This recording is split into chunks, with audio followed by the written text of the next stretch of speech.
Hi friends, what's up? So today in this episode, I'm going to review Satish Chandra's History of Medieval India. इस book को ऑरेन Blackstone ने publish किया है और अगर आप सिविल सर्विस एग्जामिनेशन की तैयारी कर रहे हो आइदर एट स्टेट और national level, then believe me ये बुक आपके लिए यूजफुल हो सकती है क्योंकि इसका जो कंटेंट है वो specifically civil service examination point of view से ही तैयार किया गया है। ऐसा नहीं है कि अगर आप एक रेगुलर रीडर हो तो ये बुक आपके काम की नहीं है। अगर आपका मन है मेडिवल इंडियन हिस्ट्री को जानने का तब भी आप इस बुक को बाय कर सकते हो, इसको पढ़ सकते हो। बात की जाए कंटेंट की तो इसमें टोटल आपको 20 चैप्टर्स कवर किए मिलते हैं जिसमें आपको इंडियन सब कॉन्टिनेंट की हिस्ट्री मिल जाएगी बिटवीन 8 एंड 18 सेंचुरी। इंडियन सब कॉन्टिनेंट में जो भी पॉलिटिकल चेंजेस आए, जो भी सोशल चेंजेस आए, वो आपको इस बुक में कवर किए मिल जाएंगे। चाहे वो मुगल एम्पायर का डोमिनेशन हो, दिल्ली सल्तनत हो, विजयनगर एम्पायर हो, पावरफुल चोलास हो, और जितने भी डायनेस्टीज इंडिया में इमर्ज हुई बिटवीन 8 एंड 18 सेंचुरी, उन सभी के बारे में आपको पता चल जाएगा। और क्या चेंजेस आए after the disintegration of Mughal empire वो भी आपको इस बुक में मिल जाएगा। तो civil service point of view से ये बुक को काफ़ी यूजफुल हो सकती है। और अगर आप किसी भी कॉम्पिटेटिव एग्जाम की तैयारी कर रहे हो जिसमें हिस्ट्री से क्वेश्चन बनते हैं तब भी ये बुक आपके लिए यूजफुल प्रूव होगी ही होगी। तो चलिए करते हैं इस बुक का रिव्यू और जानते हैं कि कैसा रहता है इस बुक का कंटेंट और कैसे कंटेंट को प्रेजेंट किया गया है इस बुक में। दोस्तों, अगर आपको लगे कि ये बुक आपके लिए यूजफुल है तो आप इसे बाय भी कर सकते हो। 475 इस बुक की एमआरपी है, लेकिन डिस्काउंटेड रेट्स पे ये अवेलेबल हो जाएगी और डिस्क्रिप्शन में मैंने बाय लिंक दे दिया, वहां से भी जाके इस बुक को चेकआउट कर सकते हो। तो चलिए वीडियो को शुरू करते हैं और करते हैं इस बुक की कंटेंट का रिव्यू कम एनालिसिस।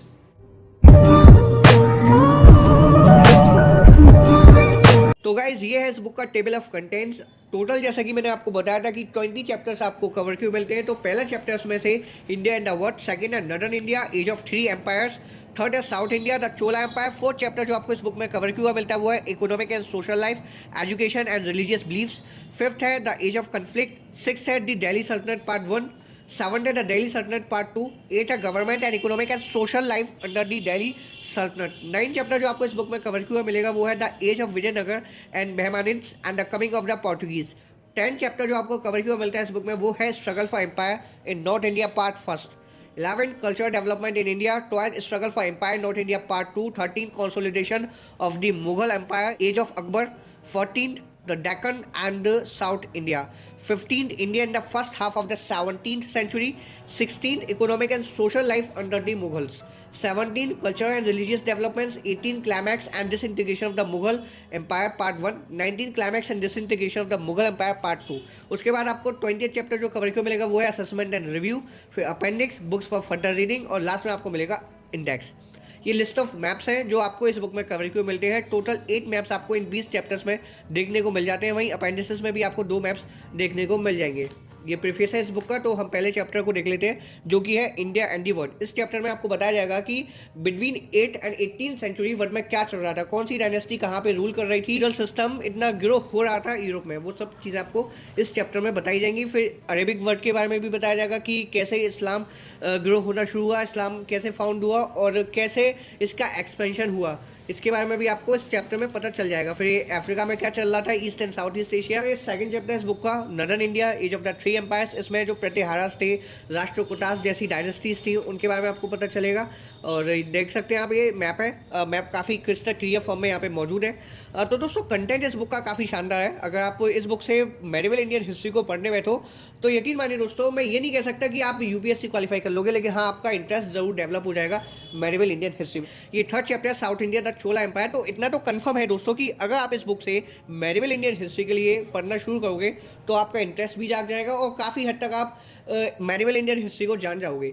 आप अपनी स्टार्टिंग एनसीईआरटी पढ़ के कर सकते हो या फिर तमिलनाडु की जो हिस्ट्री की टेक्स्ट बुक्स हैं उनको भी पढ़ सकते हो, क्लास 11 और क्लास 12 की। उन बुक से भी आप काफ़ी हद तक मेडिवल इंडियन हिस्ट्री के कंसेप्ट क्लियर कर लोगे। उसके बाद आप सतीश चंद्रा की हिस्ट्री ऑफ मेडिवल इंडिया की बुक बाय कर सकते हो और इवेंचुअली आप किसी भी कॉम्पिटिशन की प्रिपरेशन कर सकते हो, चाहे आप सिविल सर्विस एग्जाम की कर रहे हो, स्टेट पीएससीज के लिए कर रहे हो या फिर किसी भी कॉम्पिटिशन की कर रहे हो जिसमें मेडिवल इंडियन हिस्ट्री से क्वेश्चन बन सकते हैं। तो जैसे कि मैंने बताया third chapter south India the Chola empire Chola empire के बारे में आपको बताया जाएगा, जो कि one of the powerful empire था सदर्न इंडिया में, उसके बारे में आपको पता चलेगा। चोला गवर्नमेंट के बारे में पता चलेगा कि चोलास इतने पावरफुल क्यों साबित हुए सदर्न इंडिया में, वो सब रीजंस आपको बताए जाएंगे। ये 6th चैप्टर है इस बुक का, द दिल्ली सल्तनत। इस चैप्टर में आपको बताया जाएगा ममलुक डायनेस्टी के बारे में कि कैसे वो पावर में आई और कैसे उसने डायनेस्टी को एस्टैब्लिश किया।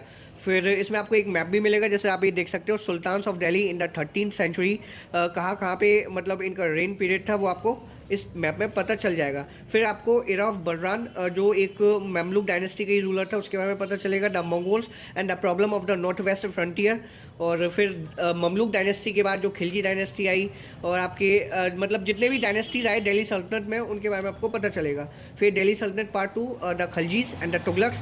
खलजीज जो आए, फिर जो फिरोज शाह तुगलक थे और घियासुद्दीन तुगलक थे, मतलब जितने भी इंपॉर्टेंट रूलर्स रहे दिल्ली सल्तनत के, उनके बारे में आपको इस बुक में पता चल जाएगा इन 2 चैप्टर्स में, Delhi Sultanate part 1 and Delhi Sultanate part 2।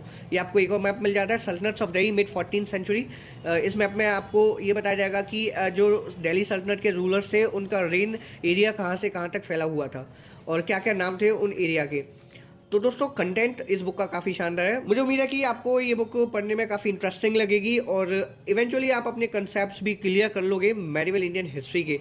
UPSC के हिसाब से तो ये बुक यूजफुल है ही। अगर आप स्टेट पीएससी की प्रिपरेशन कर रहे हो या फिर किसी भी कॉम्पिटिशन की प्रिपरेशन कर रहे हो, तो डेफिनेटली मैं कह सकता हूँ कि ये बुक किसी न किसी तरीके से आपके लिए कारगर साबित होगी ही। बहुत सटीक तरीके से और बहुत सिंपल तरीके से इस बुक के कंटेंट को पेश किया गया है। किसी भी तरह का कॉम्प्लिकेशन आपको इस बुक में दिखाई नहीं देता। वो बात अलग है कि प्रेजेंटेशन इस बुक का इतना खास नहीं है कि आपको इसमें ना तो कोई इमेज मिल रही, ना फिगर मिल रही, ना फिर कोई भी स्टैटिस्टिकल टेबल। फिर भी उस चीज़ को नज़रअंदाज करके अगर आप कंटेंट को ही देखें, मतलब इसकी रीडिंग करें, तो आप काफ़ी ज़्यादा सक्सीड होंगे अपने कंसेप्ट को बिल्ड करने में। ये 11th चैप्टर इस बुक का, cultural development in India. India में कल्चरल डेवलपमेंट जो हुआ मेडिवल टाइम पीरियड में, वो आपको बताया जाएगा। जैसे कि आर्किटेक्चर में क्या क्या बदलाव आया इंडिया के, religious ideas and beliefs, the Sufi movement, the Chishti and the Soharwadi सिलसिलास, the Bhakti movement। तो कंटेंट कवरेज इसमें फुल है। आपको बिटवीन 8 एंड 18 सेंचुरी जो भी घटनाएं रही हैं इंडिया में, वो सब कवर की हुई मिल जाएंगी और काफ़ी हद तक आप नॉलेज गेन कर लोगे। लेकिन मैं आपसे यही कहना चाहूँगा कि आप सबसे पहले एनसीईआरटीज़ पढ़िए, तमिलनाडु बोर्ड की हिस्ट्री टेक्स्ट बुक्स पढ़िए क्लास 11 और 12 की, तभी आप इस बुक पे मूव कीजिए। अगर आप ऑल्टरनेट ऑप्शन देखना चाहते हैं सतीश चंद्रा का, तो आप पूनम दलाल भैया की बुक आती है एंशिएंट और मेडिवल इंडियन हिस्ट्री के नाम से, आप उस बुक को भी चेकआउट कर सकते हो। उसमें आपको इंडिया की एंशिएंट और मेडिवल दोनों हिस्ट्री कवर की मिल जाएगी। अगर आप हिंदी में तैयारी कर रहे हो तो इस बुक का हिंदी एडिशन भी अवेलेबल है, आप उसे भी चेकआउट कर सकते हो और अपनी मेडिवल इंडियन हिस्ट्री के कंसेप्ट क्लियर कर सकते हो। दोनों ही बुक्स के आपको बाय लिंक्स डिस्क्रिप्शन में मिल जाएंगी, आप वहाँ से जाकर इन दोनों बुक्स को चेकआउट कर पाओगे, एक तो इंग्लिश एडिशन को और एक हिंदी एडिशन को।